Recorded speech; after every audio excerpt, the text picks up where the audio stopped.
Right,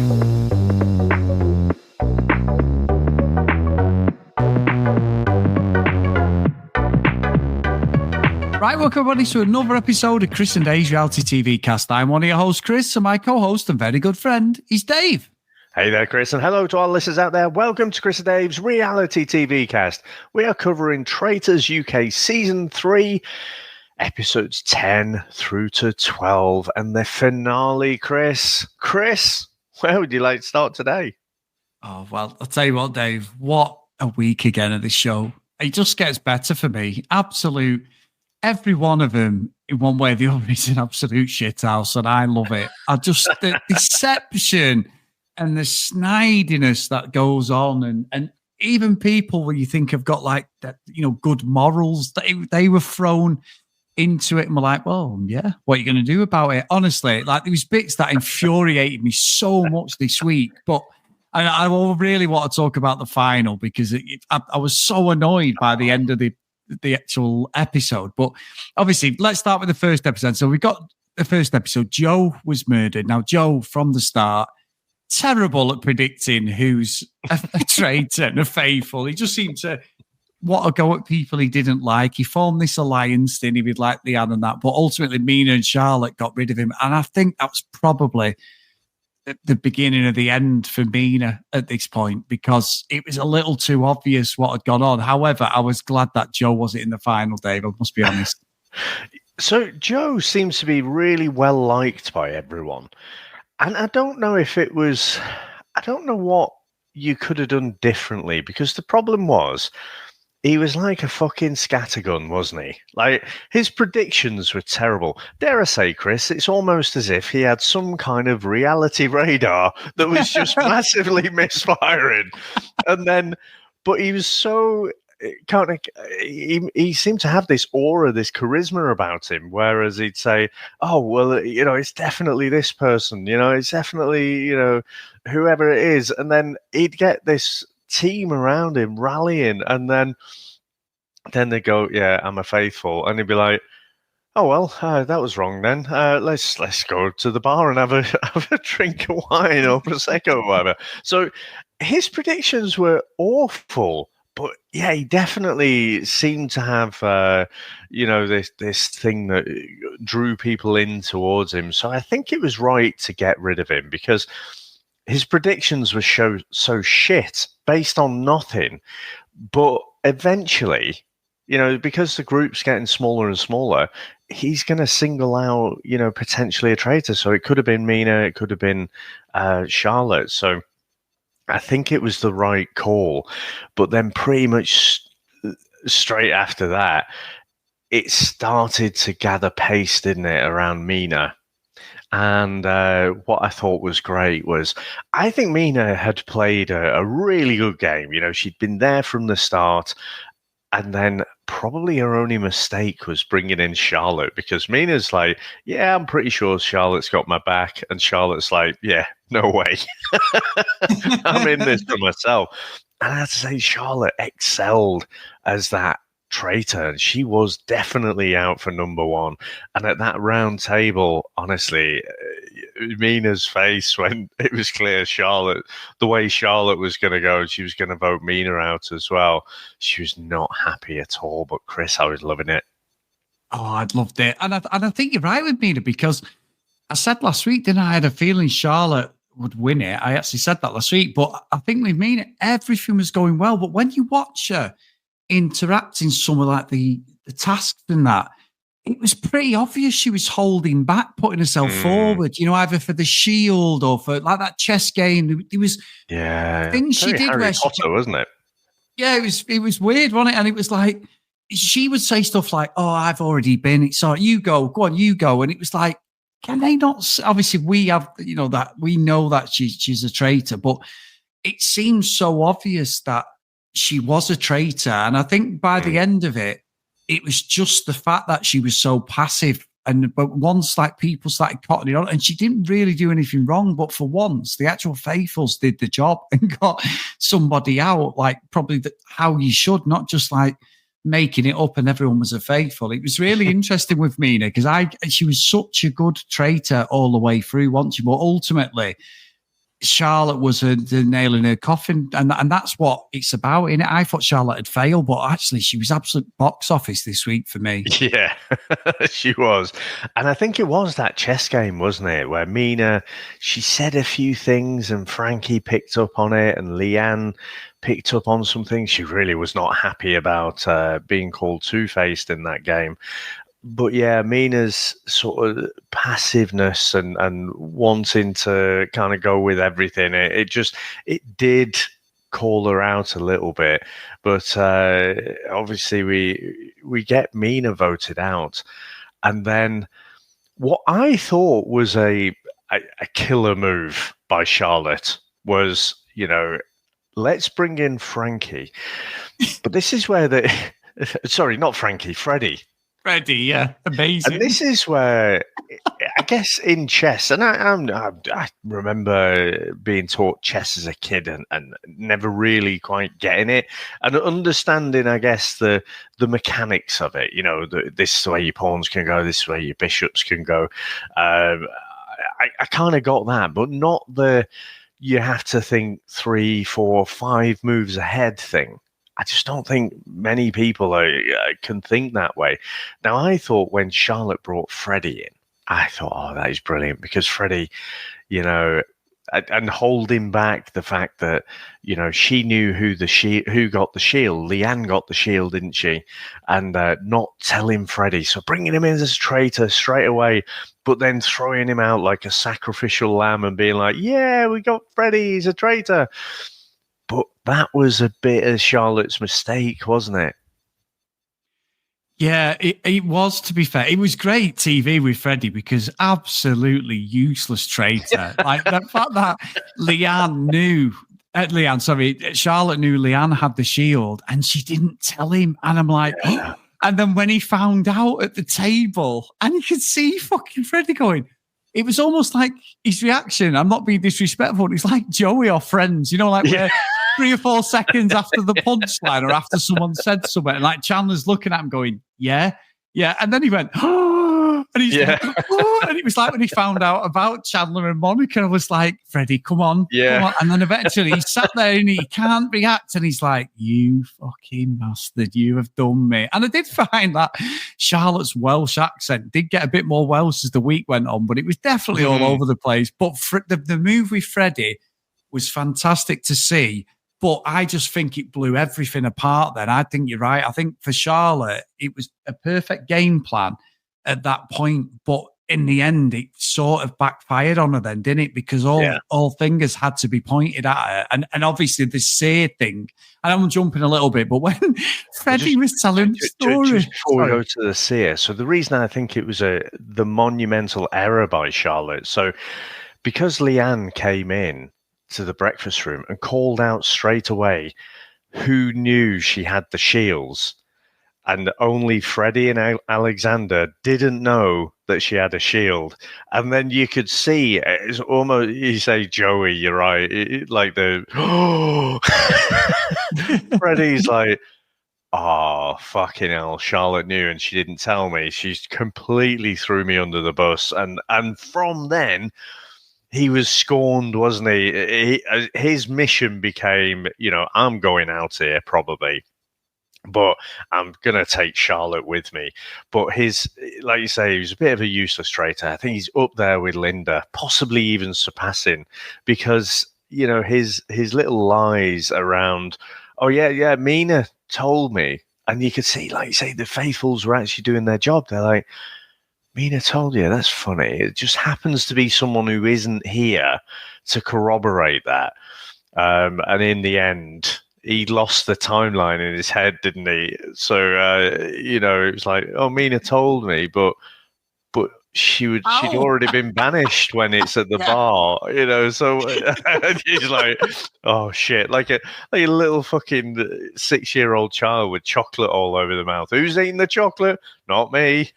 You know what, Dave? That was the best, because it was Jake who went, how, what? He was like, what? How? What?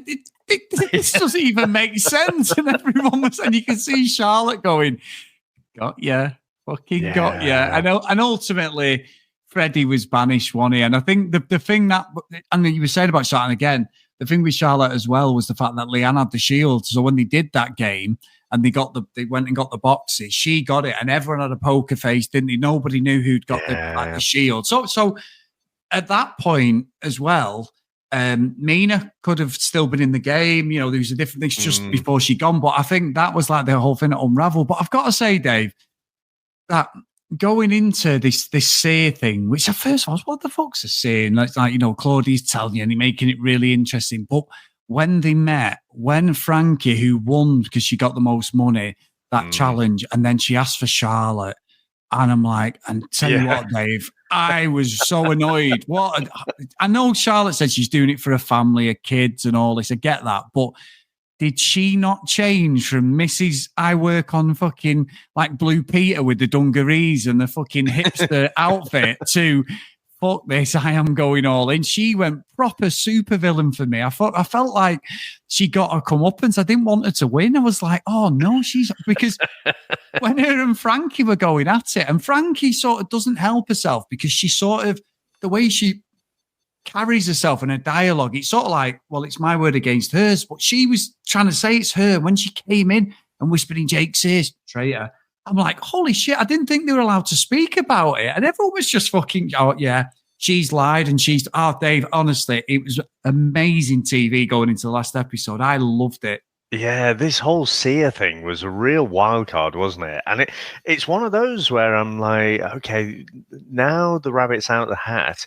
They'll probably use this again in future series, but they can't really do it in the same way, I think, because at first it seems like a superpower, but it's almost like this monkey paw thing where it ends up being a bit of a curse, because especially as the fact that she picked out the traitor, and well, then it's just one person's word against another. So honestly, if you've got two people like that again, I think your only choice is to get rid of both of them if you can, because they're both going to be coming up with good, convincing arguments about why the other one is a traitor.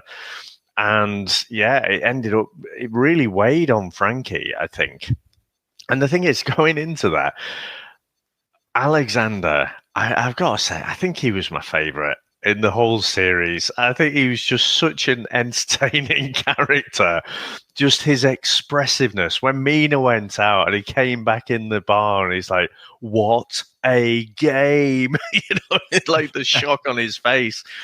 But he was giving Frankie the coins because he knew he couldn't win, and then it was a three-way race to who's gonna actually get this seer power. Now he's thinking, I absolutely trust Frankie's not a traitor, so and I need to absolve myself. So if I give her all my coins, she's gonna think, yay, Alexander's being really nice. But actually it did the opposite. She was like, why is he giving me all these coins? And she just didn't trust him. And it didn't help that he kept going after Leanne. He was convinced that Leanne was the traitor. And I don't know, I feel like he was picking up on something. And the fact is, Leanne was lying. She was lying about her whole vocation. And so I just wonder if Alexander was picking up on that and just mistaking it for the fact that she was a faithful or a traitor. But yeah, going into that, coming back to your supervillain thing, Chris, I thought it was like fucking Blofeld and James Bond or something. And the way she was drinking her wine, and it's like, yeah, nothing's going to go out of this room, Mr. Bond. I think you're right about Alexander, though. He acted like a fucking traitor all the way through. And he wasn't. And he was just a good guy, wasn't he? I think he was just like you say, he got tongue-tied, he said the wrong thing. And I'll be honest, Dave, I'm not a fan of Leanne at all as a person. And I really want to talk about who wins it. But I felt that when Frankie was saying to Leanne, knowing what Leanne had with her own children and the problems and everything, and with the hospitals and everything, and she's saying to her, mother to mother, because you could see Charlotte was bullshitting it because her body language, she was trying to put her hands over her mouth because she was obviously scared about what was going to come out. That's the classic, body language thing.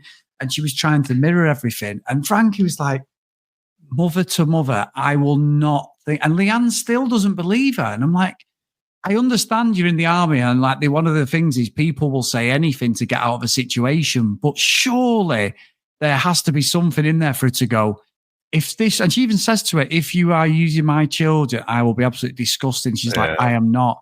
And she still fucking done it. And honestly, as it went on, I felt like obviously we get, and I'm jumping a little bit, I know, but we get to the point where Charlotte is doing the whole thing with Frankie with no tears, Dave. The old classic meme thing where she's looking up to see if anyone's watching.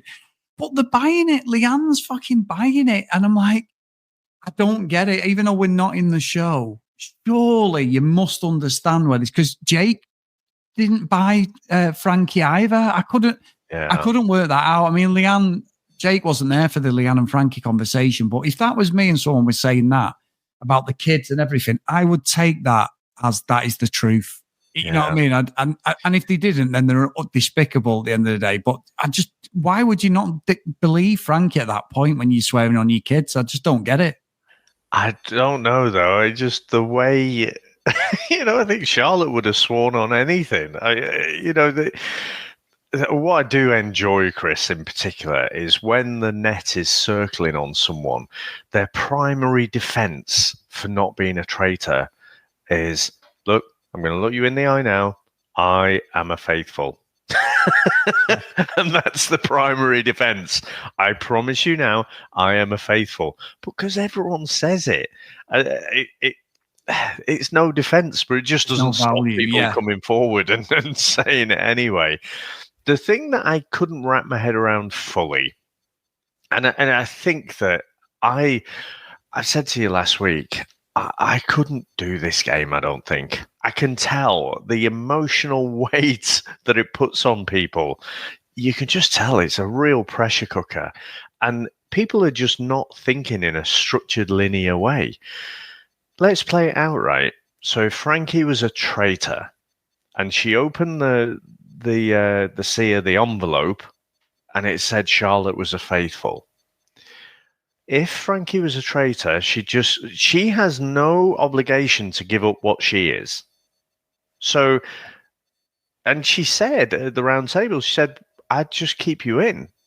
Well, maybe that's what Leanne was thinking about as well, though. So, but it made no sense that at least it was a close thing with Charlotte and Frankie, because she'd want, all the traitors have to do is make it through to the end. They don't have to win. If there's 15 people at the end, it's okay for the traitors. You just need one traitor. I've won. Ha ha ha, Mr. Bond. So, like I say, it made no sense what Charlotte was saying. And no one really pressed that. It would just make no sense. They ended up getting rid of Charlotte. But I don't know. I'm not going to be too harsh on Leanne, because I just think when you've been so tricked by everyone, and let's face it, before that whole seer thing, no one was looking at Charlotte.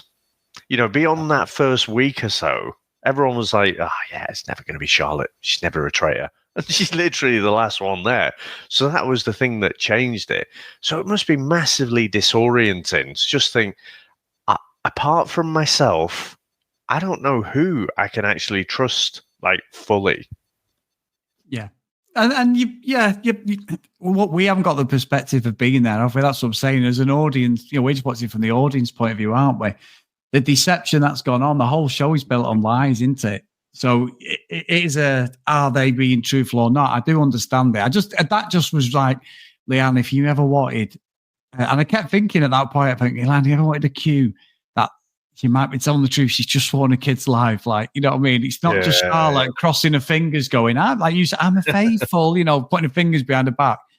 But from there, obviously, then when they get to the circle, the chair, the circle, the bloody table, Charlotte does get voted off, doesn't she? So she receives an extra vote, and then she's off. Now, I think that was the right thing to do. But the fact then that there's no traitors left out of the four, and I'm like, and I said to Sam, I was watching, I'm like, they're not going to do like the first series here where they all took a chance, did they? And it was like 3 or 4 of them won. I thought, this is going to go this to the end. And I was dead shocked that Alexander, like, I knew he was going to get booted because Jake and Leanne had formed the little alliance. They thought he was a traitor. He wasn't. And then the situation with Frankie knocked me. And the fact that Jake then turned on Frankie and he's like, Leanne, just think, use your brain. And I'm like, oh shit, these two are going. And what I found by the end of it was obviously Leanne and Jake won. But to win the traitors, you've got to be pretty fucking shit, really, because the people who won it, I think Jake deserves it, but Leanne, I just didn't in the end because of the way she'd been. It was all about her the last couple of episodes. But did she play the ultimate game? Because for me, I came away more annoyed thinking, you've really just got to be pretty crap at guessing who a traitor is. And you literally can sort of blag it to the end. And that's what happened. And then by the end, the gameplay came when there was the last four, I think, when it worked. So I don't know how you feel, but I came away like loving it, but also like, oh, this is fucking, the people who've won it are absolutely useless. Yeah, I have to say, I think the best game players in this did seem to be Charlotte, and then probably Mina would be second after that. Yeah. I think Leanne really rated her analytical quizzing strategy, but it just seemed a bit rubbish, to be honest. So when she's speaking to people and like Charlotte's saying something to her and she's like, and she's repeating it back, but then she comes to a massively wrong conclusion and like, yeah, Alexander, yeah, well, he's the only one to survive a death match. Sort of makes him a bit suspicious, doesn't it? Makes him a bit of a traitor. So, yeah, you're right. You just have to bumble your way through to the final. I think it will be a brave group who who go the same way as they did in Series 1, where they, like you say, there was the three of them at the end, wasn't there? And I think my heart was almost breaking, though, when they were all faithfuls. And I thought, you know what, another little tweak, I don't know if, I think it's a tweak, because I don't remember it from previous seasons. Even when Charlotte got voted out, Claudia had already said, when Freddie went out, Freddie's the last person you'll know when they get banished, whether they're a traitor or a faithful. So had Charlotte actually, said, oh, I'm a traitor, then I think the remaining four might have been more confident in each other. But the fact is, they didn't know Charlotte was actually a traitor. So they've still got that sort of hangover from all of the emotional sort of back and forth with Frankie and Charlotte and fingers pointing here, there, and everywhere. So again, I just feel like you must be, that final fire pit thing, you must be so disoriented. And I think, I don't know if you have to be a bit crap, but you have to go under the radar and not really give that much of a fuck about anyone else. Is the honest truth. Yeah. I think there was two of them in the end. I don't even know how would they figure that out if they both, chucked the thing in the fire and it went red and they didn't trust each other. I don't know what they do in that scenario, but yeah, I found it interesting that when it was the four, and we've got the four side, we know that they're all faithfuls. It's like, oh, guys, just take it, split the money. But they all went red, didn't they? They all thought it was someone else. And I think Alexander just trusted his relationship with Frankie a lot more than the other way around. And Frankie's always had he's always suspicious about him and had a much stronger relationship with Leanne. And in the end, that fucked them both over, Frankie and Alexander. No, you're right. And just get back to what you said, I'd had a look online. This is the first time where, like, with Charlotte going, as you'd said, she was not allowed to reveal who she was, in the context of the game. Right, because I thought it was new, yeah. Yeah, it wasn't. And then, to be honest, though, you've hit on something there, though. The last two, I suppose you can't really throw each other, because if one of you goes, I'm going to throw you in the fire pit, but it's like, well, you don't obviously think I'm a faithful, so what do you want to do? I don't know how. I mean, Claudia just said, right, the game's ended, so that's obviously the way it must go. Obviously, if a traitor wins, then the game's null and void if there's three or four of them. like the traitor wins. So, but again, I suppose that's a good thing. There's different ways that the show can go and be won as well. We can see all this as the audience, but they can't play in it. But again, Dave, I've got to say, 12 episodes, and it has been gripping TV and absolutely brilliant. Again, I've loved it. I don't know if it's been as good as the first series and the second, but either way, it's been thoroughly entertaining. I've definitely got to watch it again because there was loads of twists in this last episode that I really, really enjoyed. Yeah, I think it's on par. I've enjoyed it just as much as the first 2 seasons. I still think the novelty of it, that first season, and the fucking magician and the presenter thing is still the highlight for me. And then in the second season, you had some good traitors, didn't you? I think Paul was probably the highlight in the first half of the season, but the heartbreaking way that it ended, where Molly's got the power basically to, and the other guy was it Kaz, I think. The guy who's left in the 3, and he'd almost convinced Molly that Harry's definitely a traitor, honestly. And she started to write down that Harry was the traitor, changed it to no, it's the other guy, and then, oh, don't you go tricking me. Honestly, we're going to share this money. It's going to be awesome. And then it turns out Harry whips off the Scooby-Doo villain mask and say, haha, I'm a traitor. So, for that reason, I thought the second season was amazing. But I think every episode of this, 12 episodes, they packed in so much, so many twists and turns, so many things that were unexpected. You look at that original set of traitors and they were all gone by, episode 10 or whatever. And then Charlotte comes out of the pack and ends up being, like, say, Blofeld, like some James Bond supervillain, but then ends up, I mean, really, I think your prediction last week of, and I think I might have said the same, Charlotte could come through and win this, and I think she would have done if it wasn't for that pesky Sia. That was the game changer. Without that, she would have definitely gone through to the final, and no one was suspecting her at all. So she'd have gone. And I mean, she'd have stuck around and then probably taken the money. But yeah, so for me, it's just as good as all the previous seasons. And it is good. It's so funny and it's good. And it's just refreshing, Dave, compared to the other stuff that we watch. So we'll talk about later.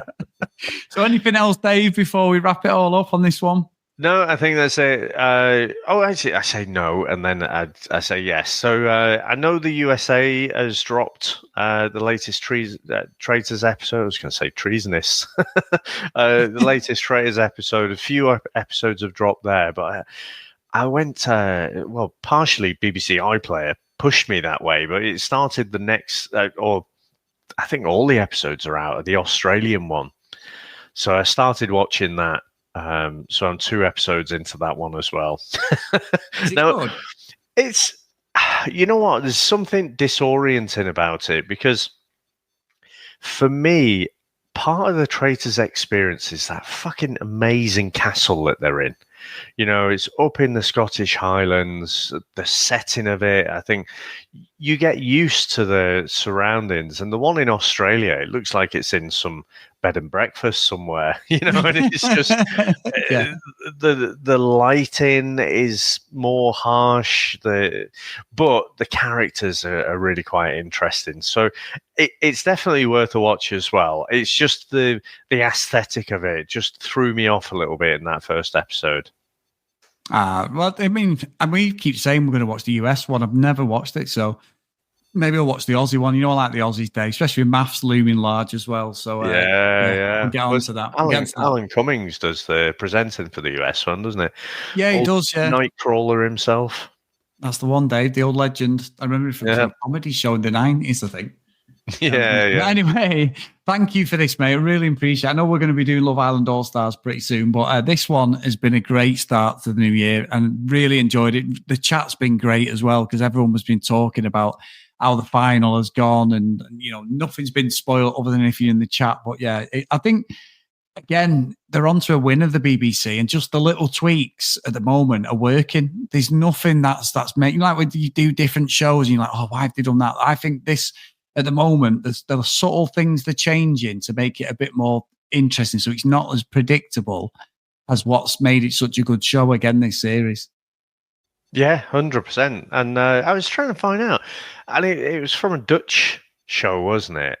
I was thinking it like the UK version was the original, but no, I had to Google it, and it came from a Dutch version. They come up with all the best things, the Dutch, don't they? Big Brother was Dutch, wasn't it? Before it came over. So, yeah, real innovators over there in reality TV. We should watch more Dutch TV, Chris. Well, not ex-Dutch football managers, but there you go, Dave. Let's move on. And Dutch strikers and Dutch players that have played with the manager. Well, there is that. Him and who related to him, and you spend 600 million buying all this shit. But there you go. Anyway, let's just move on, Dave. Yeah, shut up, Dave. Right. Anyway. Big thank you to everyone for coming with us on this series. Thank you so much, guys. If you want to email us, cdrealitycast@gmail.com. We're on us on social media at cdrealitycast. And also, with us doing Love Island All-Stars soon, if you do, and you are on our Facebook page, Chris and Dave's Reality TV Cast, get into the chat, and Dave's put a little message up there. If you want us, ask us any questions or answer anything what you've seen with Love Island or anything we've missed or you disagree with, just go into the chat facility if you don't want to send us an email, and just get in there and we'll read some of these out, and then hopefully they're going to abuse Dave and agree how much the reality radar works. And we'll do it at the end of the show. But no, get over there, guys, as well. Or if you do email us, cdrealitycast@gmail.com. If you do want to support us, please get over to patreon.com/cdrealitycast. So, the roll call of honor. A big thank you to Anna, Tilly, Marcy, Stacey, Sinead, Kathleen Sims, Andrea, Nick, Danielle, Kim, Amanda, Larissa, Helen, Nicholas, Gillian, Keith, Helen, Chloe, Joanna, Libby, Susan, Lauren, Lucky Lily Green, and Ken Gustafson. So thank you so much, guys. Amazing support. We really appreciate it. And let's get into some Love Island very soon.